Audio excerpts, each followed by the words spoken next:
Hey everybody, it's Pete. Good morning. It is Wednesday morning, October 14th, 2020. Thank you so much for joining me today on today's episode of today's Best Stock Picks. Futures markets are a little bit all over the place this morning early. It's about 3 hours before the market opens. And right now we have a lot on tap today as far as earnings. We have, let's just rattle the list, pre-market, which is United Health, UNH, Bank of America. Let me look up into the screen. Bank of America, Wells Fargo, Goldman Sachs, US Bank, and Progressive pre-market, all of that pre-market. So you can imagine why the futures are all over the place. They're actually taking a hit right now. We'll take a look. And then after hours, we have United Airlines and Alcoa. So we're just going to go right over to the screen. We're going to jump right into the opportunities.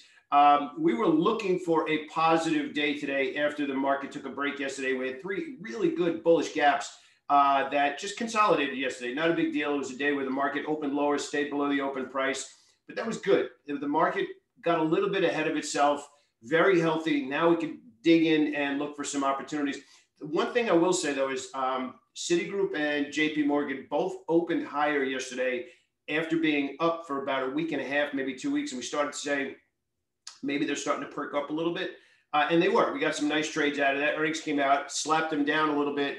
And now we're starting to see the futures, which were positive, reverse now by almost 15 points. So it's still early, depending on when you watch this video, but we're going to get some volatility, which is good.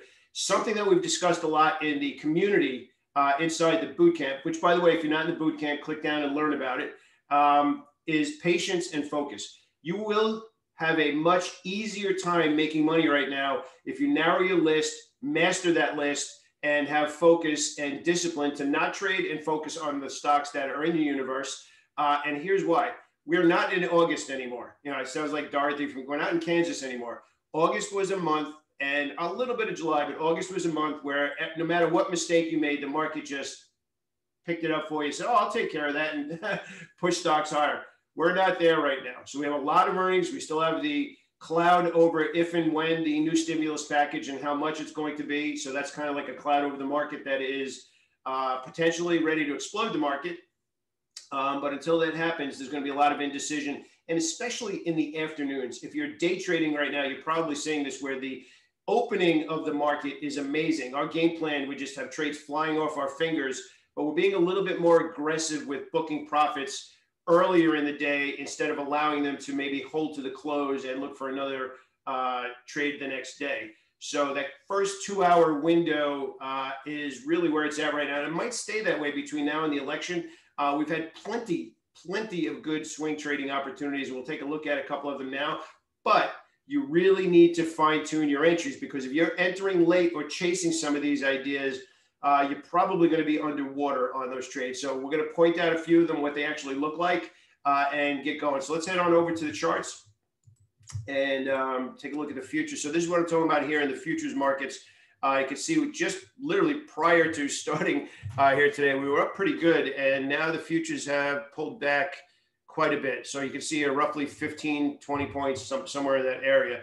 So we're going to head back over, like I said, Goldman Sachs earnings this morning as well. So we'll see how that ends up popping out. So just to get right into it, two stocks that I want to talk about. NIO is the first one. NIO actually, just to give you an idea of what the news is, there's plenty of news on this stock today. If you don't happen to know what it is, it's basically the Chinese Tesla. So you can see right here, electric cars, that kind of stuff, right? So here's what it basically comes down to. This is the news that is being watched today.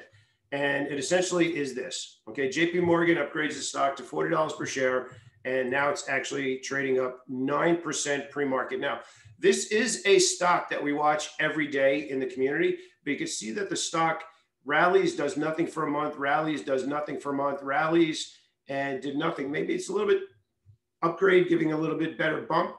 So now it's trading up here. So what is the trade in NIO today? If you're not already in the trade, the bullish gap is going to be challenging because the real stop loss is back down here at 22, a close on the daily chart below 22. So you can buy today's higher opening looking for follow through. But as I said, this is the window. So where is the stop loss? Where is the proper place to place the stop loss? Now you might say it's the breakout level, but it didn't really pop through. It's not like it traded through. It just gapped higher on news. So for me personally, The stop loss is going to be down here at 20. So I'm going to be risking roughly $3.50, depending on where it opens, looking for the next move, because they're talking about the possibility of 40 with the upgrade. So that's the trade that I'm looking for. I'm looking to buy it on the opening today with my stop loss being down below 20. Another one that is a really simple trade to keep an eye on today is Roku. So if you take a look at Roku and the candle yesterday, and you take a look at the market closed lower yesterday, traded into a red candlestick, and Roku traded strong, closed at the highs and at all-time highs. So what does that mean? How does that translate into a trade? Well, two things happen here. Number one is relative strength to the market. It's the fastest way, period, to find an idea for the next day of something that has legs, something that has order flow, something that has smart money, is by noticing a stock that behaves differently from the market, especially if the market's obvious. So if the market has a down day and a particular stock closed on the highs, and it happens to meet the criteria for what you trade, that's a stock that should also have your attention the next day. So we're going to be looking at Roku. The second thing is we had this bullish gap, paused for 3 days, and this is the first day out of this 3-day pause. So you can still look to initiate a new swing trade, which would be above yesterday's high.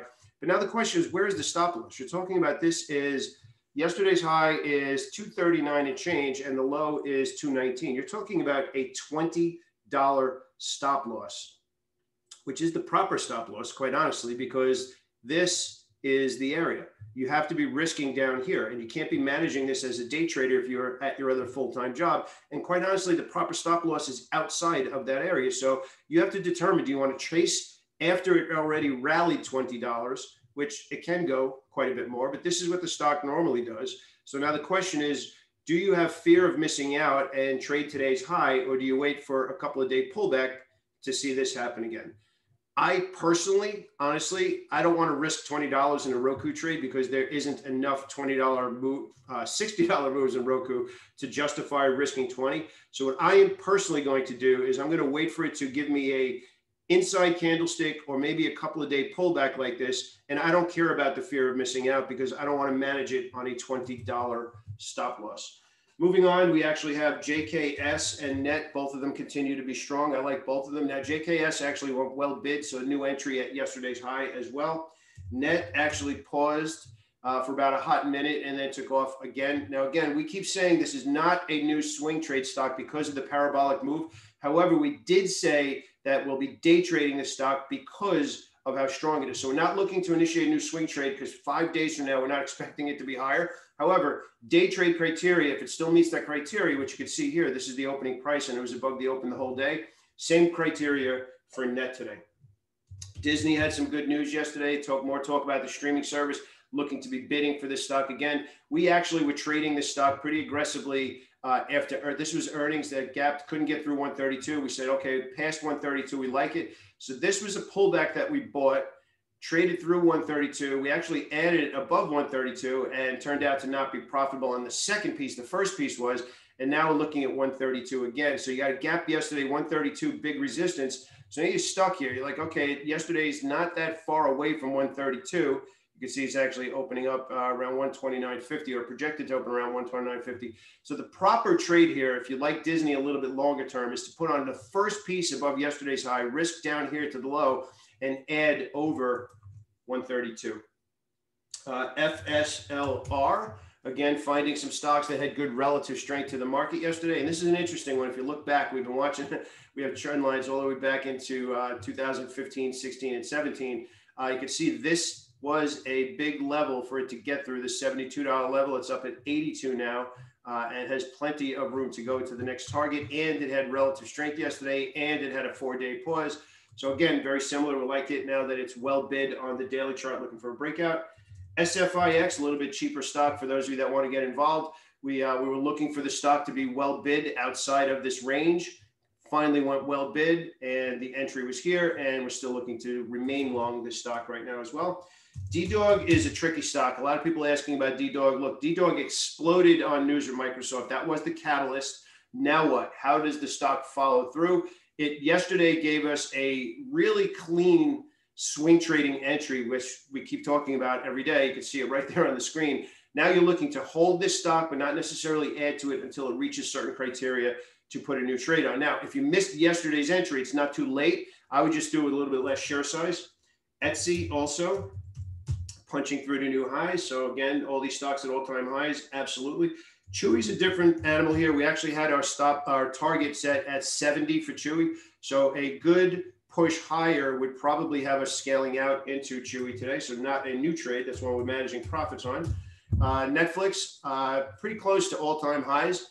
You can see that the 560 level is the area that we're looking to punch through. So again, it's not well bid. It has a bullish engulfing candle, but sniffing all-time highs. So looking to bid Netflix today as well. LOW, Lowe's, actually really traded nicely out of an inside candlestick yesterday, punched through to new highs. You can see the 172 level is big. Now it's above that level for 3 days. And last but not least, a little bit of momentum play, Dollar Tree. Now, this is an interesting one. This is actually setting up what we might call a saturation play. I would have liked to have seen it close near the highs. It didn't, but this is a trade where I'm not looking to buy this stock today. I am looking for the stock to have one more day up, go sideways, and then look for the next move higher. And again, for those of you that are looking for good swing trade entries, right here, that was the entry right there. So a lot going on today. We're not going to lack volatility. Let me reverse that without using those double negatives. We should have good volatility today. Plenty to watch today. The bank stocks that opened higher yesterday and sold off were actually tradable for a day trader on the short side. I don't know if we're going to get the same kind of follow through. We'll see what happens in Goldman Sachs and all the other banks. Goldman Sachs, all the other financial stocks, I guess we'll call them. We might be able to get some good day trading opportunities out of them. If you're not understanding how they're trading and they just don't meet your criteria, it's okay to step back. Plenty of other opportunities to keep an eye on today. So keep an eye on Roku, the relative strength, see if NIO gets some new follow through, and looking at JKS and NET again today. So let's have a great day, everybody. I'll speak to you soon.